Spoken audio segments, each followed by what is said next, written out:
বাইরে থেকে যখন আপনি একবার হলেও ক্রিস্পি গরম গরম ডিম কাটলেট কিনে খেয়েছেন, তখন একবার হলেও তো ভাবনা এসেছে যে এমন কাটলেট যদি বাড়িতে বানানো যেত তাহলে কেমন হতো। নমস্কার বন্ধুরা, রান্না বান্নায় আপনাদের সকলকে স্বাগত জানাই। আজ আমি আপনাদের সাথে শেয়ার করব রেস্টুরেন্ট স্টাইল পারফেক্ট ক্রিস্পি ডিম কাটলেটের রেসিপি। সাথে থাকবে এমন কিছু গোপন টিপস ও ট্রিক্স যা আপনার কাটলেটকে সবসময় রাখবে মুচমুচে আর স্বাদ হবে জাস্ট ফাটাফাটি। চলুন দেরি না করে শুরু করা যাক। সবার প্রথমে আমরা পুরটা তৈরি করে নেব কাটলেটে। তার জন্য এখানে সাদা তেল নিয়ে নিয়েছি 2 চামচ। তেলটা বেশ ভালো করে গরম হয়ে আসলে তার মধ্যে 3টে মাঝারি সাইজের কেটে রাখা পেঁয়াজ দিয়ে দিচ্ছি। পেঁয়াজটা হালকা ভাজা হয়ে আসলে তার মধ্যে দিয়ে দিচ্ছি আদা রসুন বাটা, আর তারপরে দিয়ে দিচ্ছি ঝালের পরিমাণ বুঝে কাঁচা লঙ্কা। আপনারা যে পরিমাণে ঝাল খেতে চান সেই পরিমাণে ঝালটা এখানে ব্যবহার করতে পারেন। আদা রসুন বাটা ও কাঁচা লঙ্কা কুচি দিয়ে 1 মিনিট মতো ভালো করে ভাজা করে নিয়ে এখন একে একে সমস্ত শুকনো মশলা আমরা এখানে দিয়ে দিচ্ছি। শুকনো মশলার মধ্যে ব্যবহার করছি স্বাদ অনুযায়ী লবণ, জিরে গুঁড়ো 1 চা চামচ, ধনে গুঁড়ো 1 চা চামচ, 1 চা চামচ লঙ্কার গুঁড়ো আর সামান্য একটুখানি হলুদ গুঁড়ো। মশলাগুলো ভালোভাবে দিয়ে কষিয়ে নেব। এই মশলাগুলো যাতে পুড়ে না যায় তাই জন্য সামান্য একটু জল দিয়ে ভালো করে কষিয়ে নেব। জলটা দিলে কিন্তু মশলাগুলো পুড়বে না, যেহেতু শুধু এখানে গুঁড়ো মশলা ব্যবহার করছি সেই জন্য কিন্তু পুড়ে গেলে কিন্তু স্বাদ ভালো লাগবে না, সেই জন্য এখানে সামান্য জল দিয়ে দিচ্ছি।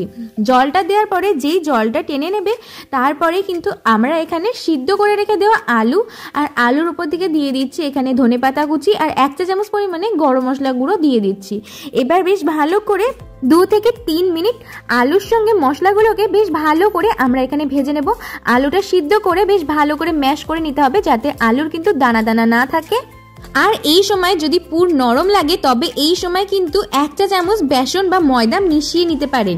বেসন বা ময়দা দিয়ে ভালো করে ভেজে নিতে হবে, এতে পুরটা কিন্তু শক্ত হবে এবং তেলে ছাড়ার সময় কিন্তু কাটলেট ভেঙে যাবে না।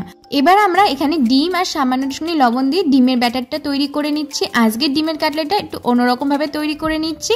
ডিমটা সবার প্রথমে ভালো করে ভেজে নেব আমরা এখানে। ডিমটা এমনি যেরকমভাবে ভাজতে হয় সেই জন্য আমি সেরকমভাবে একটু সামান্য লবণ দিয়ে ভালো করে ফেটিয়ে নিই। তারপরে তাই এখানে 1 চা চামচ পরিমাণে তেল দিয়ে ফ্রাইং প্যানে ভেজে নিচ্ছি। উপর দিকটা হালকা সাদা ভাবটা ধরে আসলেই আমরা কিন্তু আরেক দিক পিঠ পাল্টে নিয়ে ভালো করে ভেজে নিচ্ছি। ডিম ভাজাটা কম বেশি সকলেই জেনে থাকেন, তাই জন্য এটা আর নতুন করে দেখানোর কিছু নেই। ডিমটা হালকা করে ভাজা হয়ে আসলে ডিমটা তুলে নিচ্ছি। ডিমটা ঠান্ডা হয়ে আসলে আমরা এখানে ডিমটাকে 4 ভাগে ভাগ করে নেব।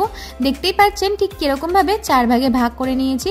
এরপরে ডিমের সাইডের অংশগুলো দেখতে পাচ্ছেন যাতে ডিমের একটা আকার খুব সুন্দর হয় সেই জন্য সাইডের অংশগুলো কেটে নিচ্ছি। এই যে অংশগুলো কেটে রাখছি ডিমের, এইগুলো কিন্তু পরে আমরা কাটলেটে ব্যবহার করব।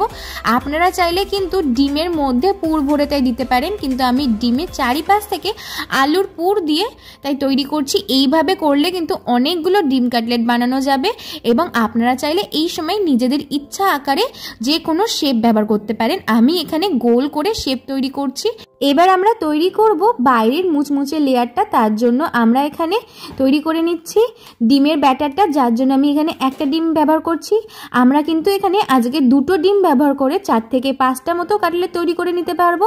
1টা ডিম আমরা এখানে ভাজার জন্য ব্যবহার করেছি যেটা আমাদের কাটলেটে থাকছে, আর 1টা ডিম আমরা এখানে ব্যবহার করছি সম্পূর্ণ ডিমের ব্যাটার তৈরি করার জন্য। আর তার মধ্যে দিয়ে দিচ্ছি স্বাদ অনুযায়ী একটুখানি লবণ আর একটু হালকা লঙ্কার গুঁড়ো। ঝালের পরিমাপটা বুঝে এখানে লঙ্কার গুঁড়ো ব্যবহার করবেন। আর আমি দিয়ে দিলাম এখানে 1 চা চামচ পরিমাণে কর্নফ্লাওয়ার। এবার সব কিছুকে খুব ভালো করে ডিমের সাথে মিশিয়ে নিতে হবে। আপনারা চাইলে কিন্তু এখানে একটুখানি সামান্য জলও ব্যবহার করতে পারেন। ভালো করে মেশানো হয়ে গেলে এবার আমরা ডিমের কাটলেটগুলো সবার প্রথমে আমি এখানে ব্রেড গ্রামে কোট করে নিচ্ছি। আপনাদের কাছে যদি ব্রেড গ্রাম মানে পাউরুটির গুঁড়ো না থেকে থাকে তাহলে কিন্তু আপনারা টোস্ট বিস্কুটের গুঁড়ো ব্যবহার করতে পারেন। আজকে কিন্তু আমরা কাটলেটটাকে ডাবল কোটিং করব। চলুন আপনাদেরকে আরেকটা ট্রিক্স বলা যাক। ডিমের কাটলেট বা যে কোনো কাটলেট বেশি ক্রিস্পি হওয়ার কারণ কিন্তু একমাত্রই ডাবল কোটিং। রেস্টুরেন্টে কিন্তু ভীষণভাবে ডাবল কোটিংটা ব্যবহার করা হয়।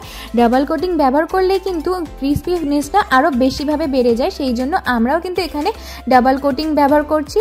অবশ্য বাড়িতে যখন তৈরি করবেন ডাবল কোটিং করার চেষ্টা করবেন।